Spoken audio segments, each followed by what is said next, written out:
going on, guys? It's your boy Dom Kemp, and today we're back with our sports podcast, guys. I just want to say thank you for those of you with the influx of subscribers that we have gained recently, guys. We are now over 20 subscribers, guys. We gained pretty much five brand new people over the weekend. So I just want to say shout out to those of you who subscribed over this past weekend.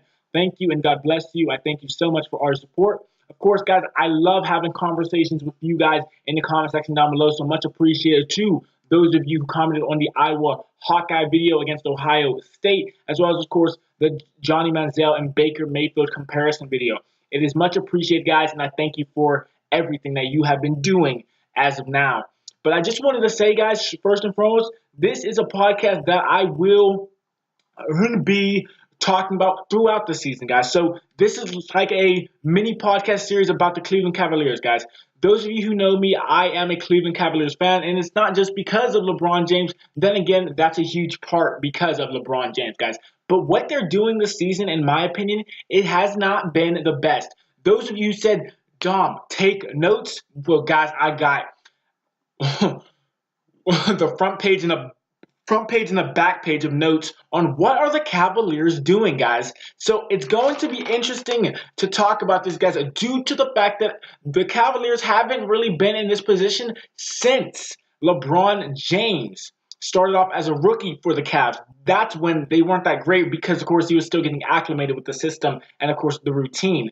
But, guys, I'm going to be talking about today, what are the Cavaliers doing, guys? After 10 games, they have struggled massively. And, guys, we're going to dive deep into it, on the fact of why the Cavaliers are struggling and why LeBron James seems like he just doesn't care anymore. That's what I noticed in his overall performances in these past 10 games. So let's jump straight into it. So, guys, today the new power rankings came out, and the Cavaliers are ranked 10th overall in the NBA power rankings. That is interesting due to the fact that there are teams like the Celtics, the Golden State Warriors up at 1 and 2, I believe.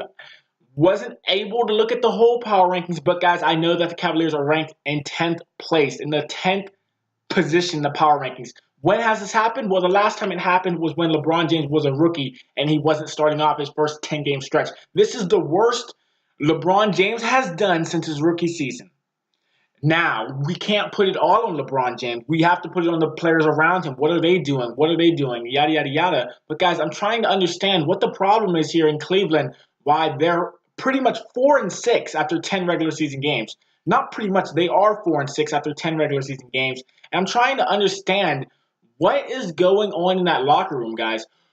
Let's just be honest. Who's really the coach? Tyronn Lue or LeBron James? Think about it, guys. Think about it. I would say it's LeBron James. Tyronn Lue is just a puppet, guys. He's just getting his strings pulled by LeBron James.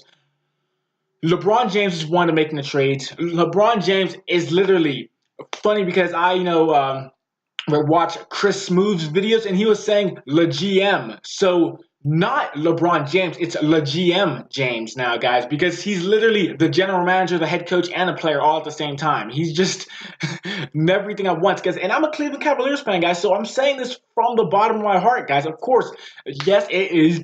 Yes, it doesn't sound great in Cleveland right now, but guys, I'm talking about this because it's interesting to me that the Cavaliers are off to a terrible start, guys.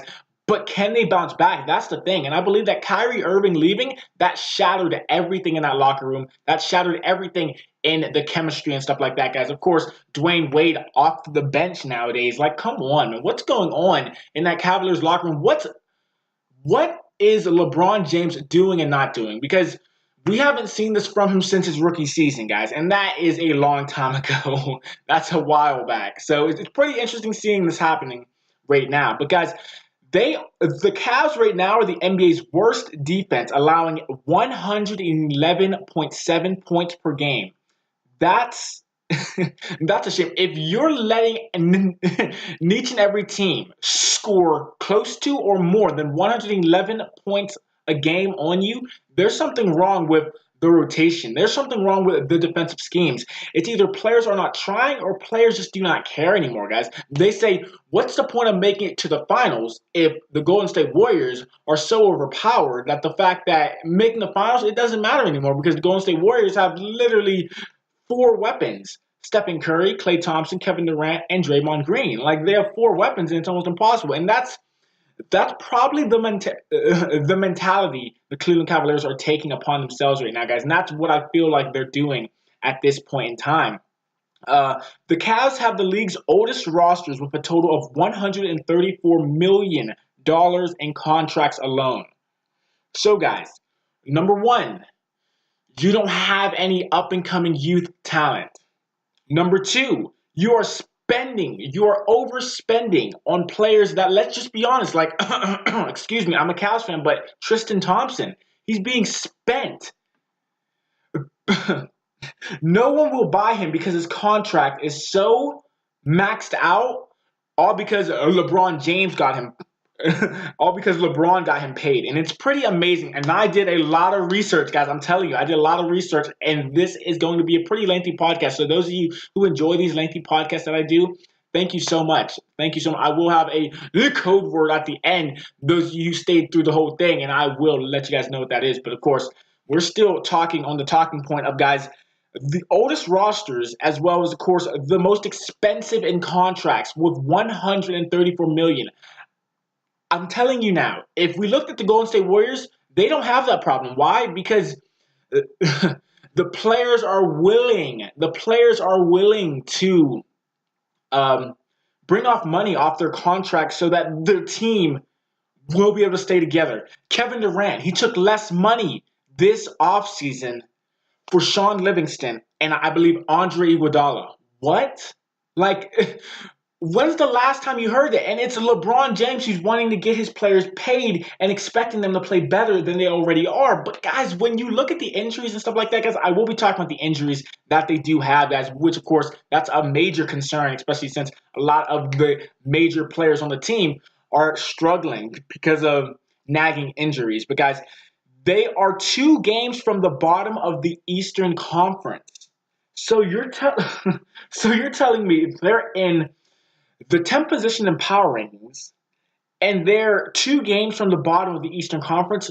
When have we heard the Cavs having that problem? Except, of course, LeBron James' rookie season, and, of course, when it was just a Kyrie Irving there, guys. When have we had that problem? And it's amazing because it seems like Kyrie Irving knew that something was going to happen if he left the Cavs. And, guys, boom, voila. Isaiah Thomas is injured still. Derrick Rose, he's off and on, off and on. Mr. Glass, that's what many people call him. That's his nickname. He's Mr. Glass. He's like Robert Griffin III, except he was before Robert Griffin III.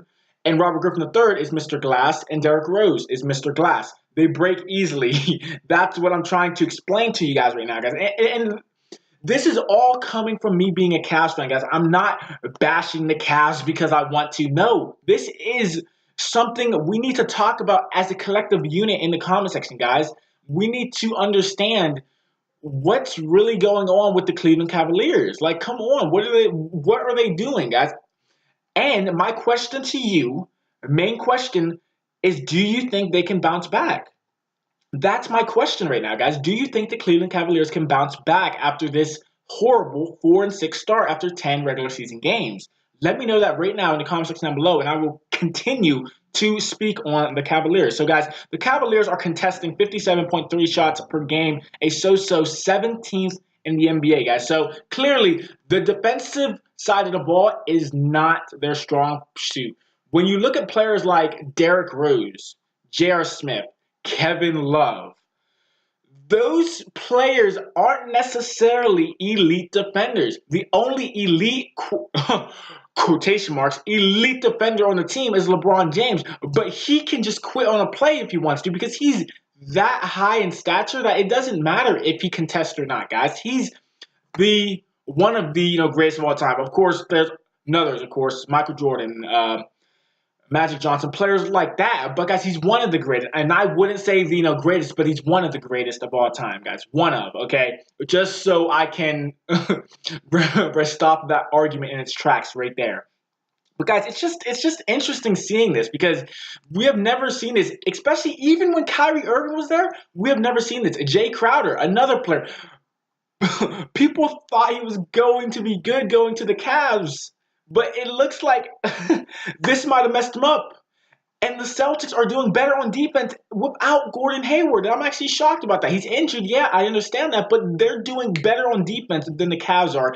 And the Cavs got a major defensive player. And Kyrie Irving's out there stealing the ball night in and night out, guys. So he is turning into a pretty savvy defender, in my opinion, at least, guys. Yes, and I am also a Kyrie Irving fan, guys. I've been a Kyrie Irving fan ever since he joined the Cavs, guys. And that's when I knew he was going to be something special because he had to take control. He had to get the last shot. He had to get the last touch and stuff like that. So I was happy when he, of course, when he got drafted to the Cavaliers. Wasn't really happy about him going to the Boston Celtics, though, guys. I'm not a Boston Celtics fan, but I am a Kyrie Irving fan. So I'm going to say that right now just to let you guys know. But we're looking at these stats and stuff like that, guys, and it's interesting, guys. They are 19th overall in transition scoring. So it's not just the defensive side, it's the offensive side as well, which they're struggling on, guys. And it's sad to see this because this is a LeBron James team that is more than capable of playing at the elite level. That is more than capable than locking down the perimeter shooters of the game and stuff like that. So Stephen Curry's, Kyrie Irving's protecting the paint. But when you, and I'm saying this right now, when you have Kevin Love at the 5 position, guys, that's a problem. He's already undersized, and he's already, in my opinion, he's weak, guys. He's weak. Last season, I saw a Cleveland Cavaliers game, them play the Miami Heat live, okay? Live. I'm just saying I was watching it live as me being in the Cavaliers arena, okay?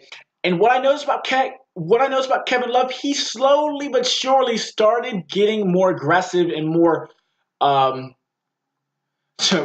about to say more stronger, but started getting more aggressive and more potent on defense, guys. He got more aggressive, more nasty, and I like that about him. But guys, he turns it off and turns it on. In the playoffs, he disappears. Like, what's going on with the Cavaliers that players are disappearing, major players? I'm telling you, if Kevin Love stayed with the Timberwolves, he would have been the main player, guys. And look at the Timberwolves nowadays. They don't need him. They don't need no Kevin Love due to the fact that he changed his game entirely. He's now a perimeter shooter instead of a low post big man like many people saw him in his Timberwolves days, guys. It's a shame to see players change their whole style, and it's not working due to the fact that, of course, the lineup is much different. Tristan Thompson's injured now, guys, so he has to play the 5 position. Who else is going to play the 5 position except Tristan Thompson? Kevin Love or LeBron James. I'm telling you, LeBron James, if he really wanted to, he could play it. But, guys, it looks like the Cavaliers need everything they can get right now, guys. LeBron James starting at point guard. Like, come on. That's how you know. When you're small forward starting at point guard, that's a problem. That's a problem itself. Isaiah Thomas is already hurt. He's been injured, his hip. And then Derrick Rose gets hurt. Mr. Glass, why are you signing a player that gets hurt all the time? Yes, I get it. He's trying to do his best. When he does play, he's on, but he doesn't play defense. That's his problem. And I will get back to that point in a couple seconds. But, guys, they give up 17.8 points off of turnovers per game. Practically 18 points a game off of turnovers, guys. So when they turn the ball over, no one's running back, no one's hustling, no one's trying to block a shot, no one's trying to do much of anything except jog back, get the ball, get back on offense, and try it again. That's what I've noticed about the Cavs this season. They're struggling with a bunch of things, guys. It's either the chemistry, it's the coaching, it's something. It has to be something. It has to be one of those things. It's chemistry, coaching, all that stuff, all of the above. And LeBron James, he can't manage everything, guys. He can't do everything by himself. And it looks like it's starting to go back to when he was at Cleveland, his first go-around, guys, as a rookie, and then as a second-year player, as a third-year player. It's starting to go back to that, where he had no help. And the owners and stuff like that, they weren't bringing in players to help him. And this is what I've noticed about LeBron James. He wants to be that guy that can say, I brought this team from the bottom. We were 4-6 after 10 games, and now look at us, NBA Finals champions. See, that's what I have a feeling. This is going to build on LeBron's legacy. If he can take them to the promised land, as in the finals again, then he is one of the greatest of all time. You can say Michael Jordan this, Michael Jordan that, but Michael Jordan had a team around him. let's be honest. Right now, LeBron James, he has a team, but the team's not really trying. And that's a problem. If you want to win an NBA title, you cannot try on this game and then not try the next game. Like, stop playing. Stop playing, Cleveland. Stop. But other than that, we move on to, of course, oh yeah, looking at individual players in the starting lineup of Derrick Rose, J.R. Smith, LeBron James, Jay Crowder, and Kevin Love. So they have Jay Crowder playing at the power forward position. They have Kevin Love playing at the 5 position. What they should do, in my opinion, guys, if I was the coach right now, if I was Tyronn Lue right now, guys, I would put Jay Crowder at small forward and put LeBron at power forward, so he can have a mismatch against some power forwards.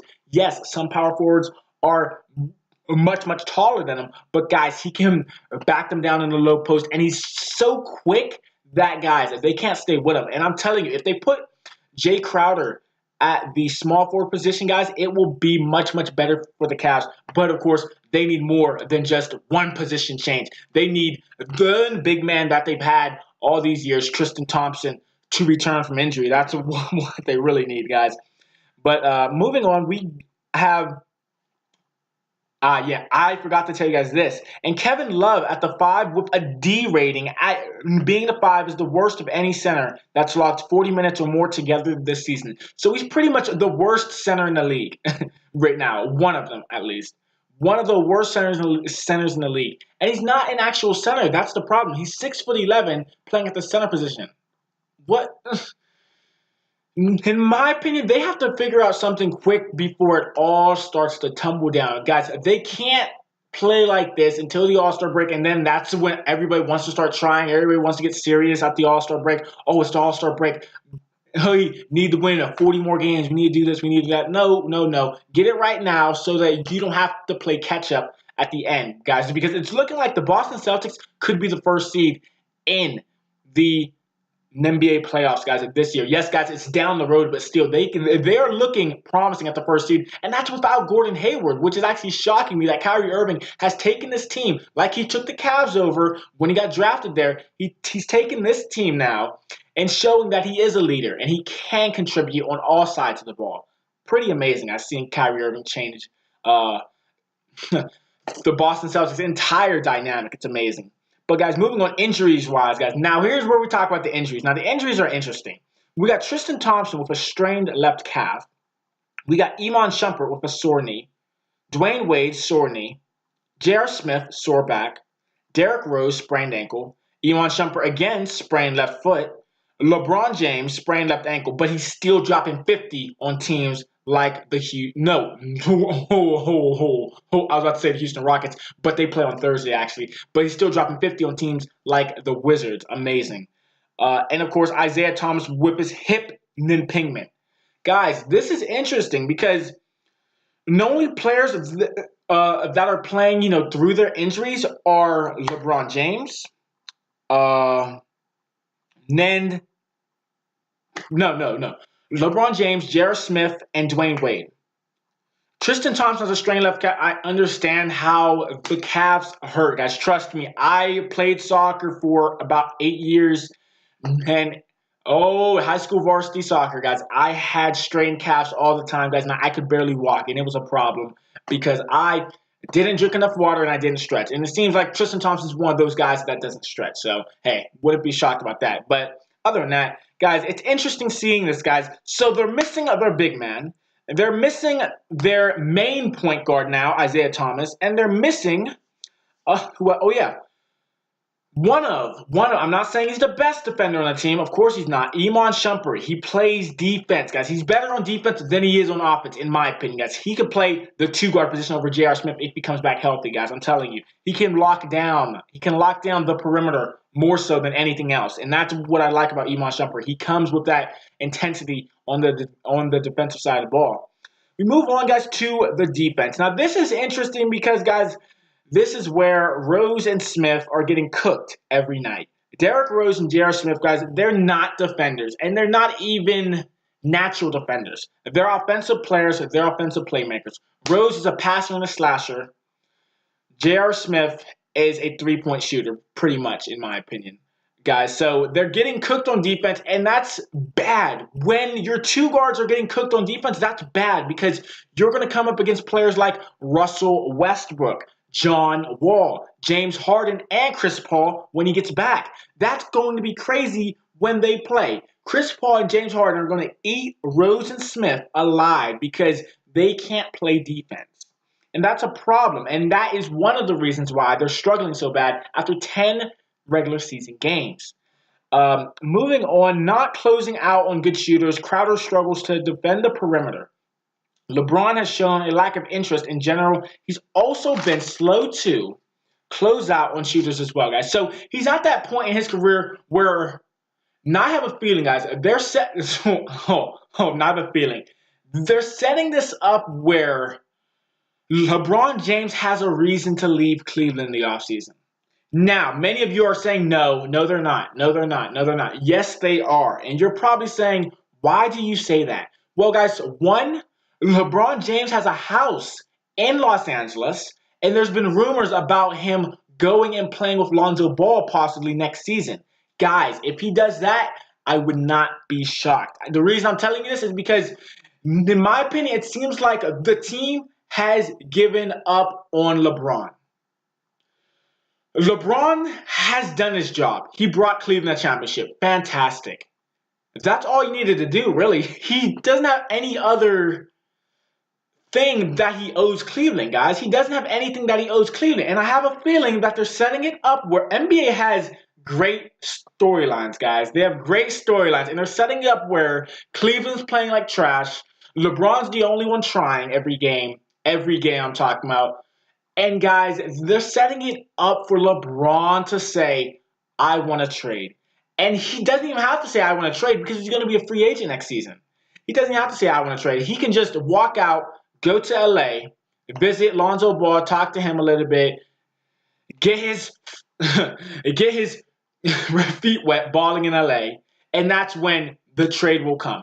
Now, it's interesting. It's not even a trade because he's a free agent, so he can decide where he wants to go pretty much, especially since he's that elite caliber player at the age of 32 still. Pretty interesting looking at that fact, guys. But, hey, those of you who believe me, let me know in the comment section down below. If you don't believe me, let me know as well because I want to talk with you guys, man. I love the interaction on this podcast channel. I love it. But, guys, Cleveland is getting killed behind the three-point line. They rank dead last in three-pointers allowed with 13.4 and success rate of 41.7%. If they stay this way, they would fall as the worst the worst mark in NBA history. So if they stay on this path of not playing defense, not closing out on shooters, not really trying, not really interested in the game, they're just there for that check, they're just there for that money, well, they're going to be one of the worst three-point defensive teams of all time. And that is saying something from a LeBron James team as well. Yes, of course, as I said, it's not all on LeBron. It's on his teammates around him. They're not trying. Their lack of interest in playing. Like what can LeBron do? He's almost... This man is getting triple-doubles, and no one's helping him. There's a reason he's getting triple-doubles. It's because he's the only one trying. He's trying to get assists, he's trying to get rebounds, trying to get points. And if you're not going to try, then what's the point of doing anything, really? Like, it's just a waste of time. It's a waste of your talent if you're not going to try and want to win games like LeBron James does. Of course, lack of defense by him as well, guys. So it's not just the team defense, it's him as well, guys. So he's struggling to close out on shots. He's not lack of interest, stuff like that. It's just really interesting. It's about effort. No one's trying except LeBron with his explosive offensive nights. Motivation is clearly lacking, guys. So it's all about effort, really. It's all about effort. It's all about who wants to show up on what night. But you guys are going to hear a statistic that I found that will blow you away, and you're going to be shocked by it. But then again, here, listen to this. Okay, here we go. The Cavs are 36-5 the past 3 years in the Eastern Conference playoffs. So far, no one has pushed past 7 games, winning 7 games in the Eastern Conference yet. LeBron James said, you have just got to try and find a way. The guys are in and out. There's different lineups and things of that nature, but the energy and effort from everybody, we don't single out anybody out, but everyone has to step up. No, focus. Their play for us to be as good as we would like to be. Guys, so if people start trying, then they will definitely be able to win games. But it can't all be on LeBron's shoulders, guys. He can't grab his backpack. He can't grab his Nike backpack, put J.R. Smith in the back, put Jay Crowder on his back, Derrick Rose on his back, Kevin Love on his back. He cannot do that, guys. He just can't. All the great dynasties, they had players around them. You look at the Chicago Bulls, Michael Jordan, Scottie Pippen, Steve Kerr, lots of all-stars, practically all-stars.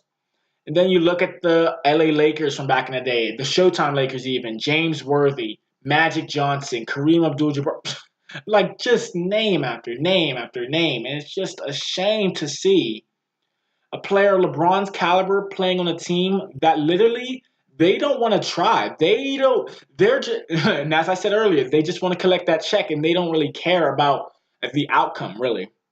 And even though they've been to the finals 3 straight years, 2014, 2015, 2016. Now I don't understand, guys. I do not understand. But we are going to wrap it up now, guys. Oh yeah, when the Cavs actually tried, it was against playoff teams like the Bucks, Milwaukee Bucks, Boston Celtics, and Washington Wizards. They went 3-0 against them this season. I'm not talking about last season. I'm not talking about the prior season. This season, they beat these 3 teams.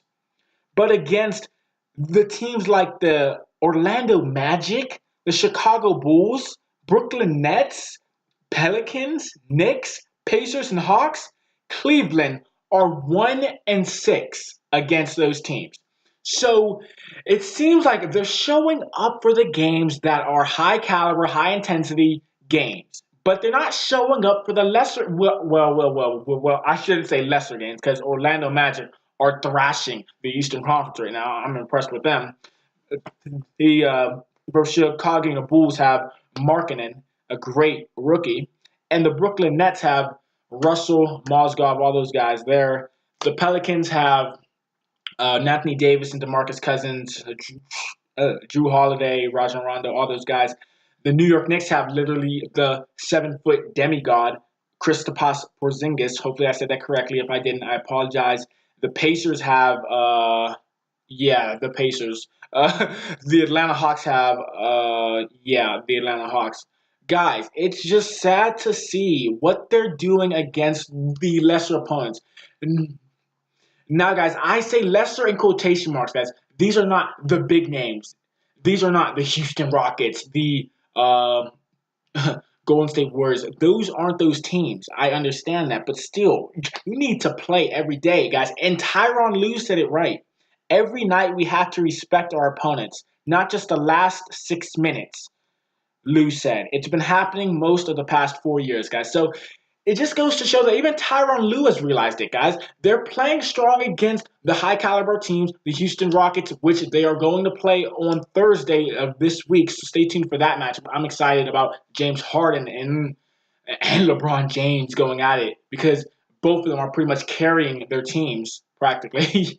So pretty interesting, guys. Pretty interesting. But other than that, guys, I'm going to end the podcast there. I thank you for those of you who listened all the way through. And those of you who listened all the way through, I'm going to give you a code word. And that code word is going to be Cavs. C-A-V-S. That's all you got to type in the comment section down below. Those of you who stayed all the way through it, 29 minutes through, guys. Much appreciated to those of you who listen to these podcasts. If you do enjoy them, of course, guys, please hit the like button on them, guys. And subscribe if you want to hear more podcast like this, guys, about NBA teams struggling and stuff of that sort. As well, of course, guys, let me know which teams or team you want me to talk about next time out, guys. I have an exciting podcast for tomorrow, guys. It's about the Heisman race, guys. But, of course, there's another thing that I will be talking about while the Heisman while they're doing the college football top 25 rankings again, because the committee has to meet again, guys. Penn State and Ohio State are out of the top 10, guys, and they're pretty much out of the playoffs unless something drastic happens. But other than that, guys, I will be talking about that tomorrow, so stay tuned for that, guys. And I will also be talking about the Heisman race, guys, and who's my front runner. Many of you might already know. But other than that, thank you for listening, guys. It's a late night, but hey, those of you who are night owls like myself, guys, I just got off of work and I said, hey, might as well put up a podcast for my viewers due to the fact that they have subscribed, 5 subscribers in literally 2 days. So much appreciated to those of you. God bless you all, and I hope you enjoyed. Like and subscribe, and I'll talk to you guys later. Peace, guys.